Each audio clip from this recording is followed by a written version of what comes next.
நல்லா படித்து மார்க்கும் எடுத்தாச்சு, கிராஜுவேட்டும் ஆயாச்சு.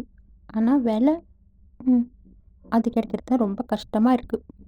இனிமே நம்ம நினைக்கிற மாதிரி ஜாப் கிடைக்கலனாலும் கிடைச்ச ஜாப்பை செய்யணும்னு ரொம்ப உறுதியாக இருக்கேன். இப்போ தான் இதில் ஏதோ கேர்டேக்கர் அட்வர்டைஸ்மெண்ட் வந்திருக்கு. இங்கே போய் இன்றைக்கி பார்த்துட வேண்டியது தான். எப்படியாவது இந்த வேலையில் ஜாயின் ஆகிடணும். கேர்டேக்கராக இருந்தாலும் பரவாயில்ல. இப்போ எனக்கு உடனடியாக ஒரு வேலை வேணும். அப்போ தான் என்னால் சமாளிக்க முடியும். ஏதாவது சாதிக்கணும்னு நினச்சி எவ்வளவோ ட்ரை பண்ணி படித்தேன். படித்தது ரொம்ப ஈஸியாக தான் இருந்துச்சு. இப்போது ஜாப் கிடைக்கிறது தான் ரொம்பவே கஷ்டமாக இருக்குது. சரி, ட்ரை பண்ணி பார்க்கலாம். இந்த ஜாப் மட்டும் கிடைச்சிடுச்சுன்னா எனக்கு ரொம்ப நல்லாயிருக்கும். என்னோடய பிரச்சனையெல்லாம் ஓரளவு கம்மியாயிடும். Hello madam, may I come in? Caretaker வேலைக்கு இன்டர்வியூக்காக வந்திருக்கேன். May I come in madam? உள்ளே வாங்க, வந்து உக்காருங்க. Thank you madam.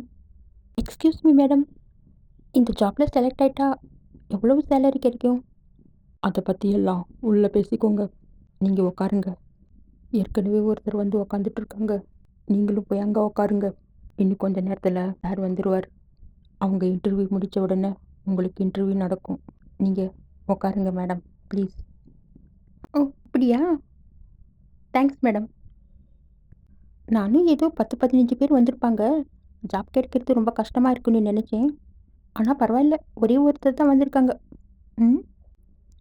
இந்த ஜாப் எனக்கு கூட கிடைக்கிறதுக்கு சான்ஸ் இருக்குது. பார்க்கலாம்.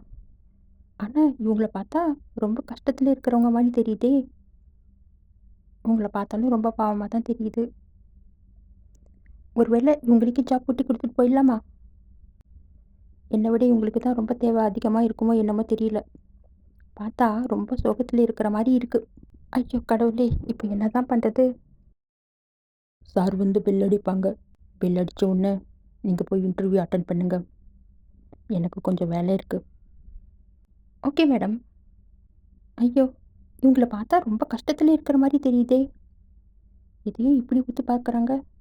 அவங்க சொன்னது கூட இவங்களுக்கு புரிஞ்சுதா இல்லையா தெரியலையே. இவங்க கேட்டாங்களா இல்லையா? ரொம்ப சோகத்தில் உட்காந்துட்டு இருக்காங்க போல இருக்கே.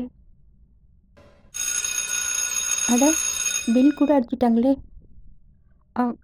மேடம், ஹலோ மேடம், அவங்க பெல் அடிச்சிட்டாங்க. நீங்கள் போய் இன்டர்வியூ அட்டன் பண்ணுங்கள். பக்கத்தில் எல்லோருக்கும் ஏதோ ஒரு பிரச்சனை இருந்துட்டு தான் இருக்குது. என்ன தான் நம்ம பிரச்சனையில் சமாளித்தாலும் ஒரு பிரச்சனை முடிஞ்சால் இன்னொரு பிரச்சனை வந்துட்டு தான் இருக்குது. பிரச்சனையை சமாளிக்கிறது தான் இப்போ வாழ்க்கையே ஆயிடுச்சு. என்ன பண்ணுறது? எனக்கு என்னமோ இன்றைக்கி மனசே சரியில்லையே. இந்த ஜாப் கிடைச்சா நல்லா இருக்குன்னு தான் வந்தேன். ஆனால் இந்த ஜாப் உங்களுக்கே கிடைச்சிட்டா பரவாயில்லன்னு நினைக்கிறேன். இவங்களும் ரொம்ப சோகமாக இருக்காங்க. சரி, நம்ம கிளம்பலாம். நம்ம வேறு வேலை ஏதாச்சும் ட்ரை பண்ணலாம். நான் கிளம்புறேன்.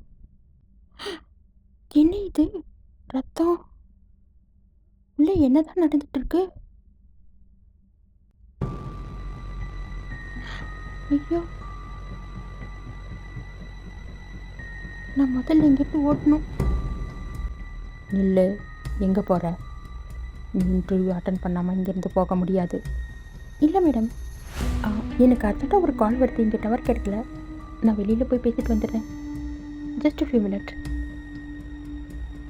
இந்த இடம் சிட்டிக்கு வெளியே ஒதுக்குப்புறமா தள்ளி இருந்தப்போவே நான் ஜாக்கிரதையாக இருந்திருக்கணும்.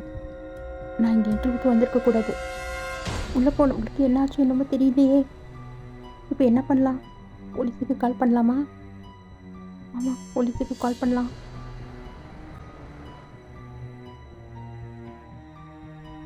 மேடம், நீங்கள் சொன்ன மாதிரி இங்கே எதுவுமே இல்லை. எல்லாமே ரொம்ப க்ளீனாக இருக்குது. நீங்கள் ஏதோ கன்ஃபியூஸ் ஆகிட்டீங்கன்னு நினைக்கிறேன். சும்மா இதை மாதிரியெல்லாம் ஃபேக் கால் பண்ணாதீங்க. அப்புறம் உங்களை பிடிச்சி உள்ளே வைக்க வேண்டியதாக இருக்கும். நான் வரேன்.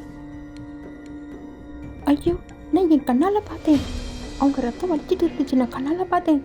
இது எப்படி நடந்திருக்கும்? ஒன்றுமே புரியலையே. தேவையில்லாத பிரச்சனையில் மாட்டிக்கிட்டோமோன்னு நினைக்கிறேன். என்ன பண்ணுறது? எனக்கு வேற ரொம்ப பயமாக இருக்குது. நான் ஜன்னல் கதவையெல்லாம் சாத்திட்டு படிக்கிறேன்.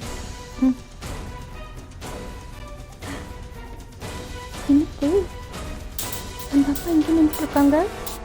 ஒருவேளை என்ன தான் தேடி வந்திருப்பாங்களோ?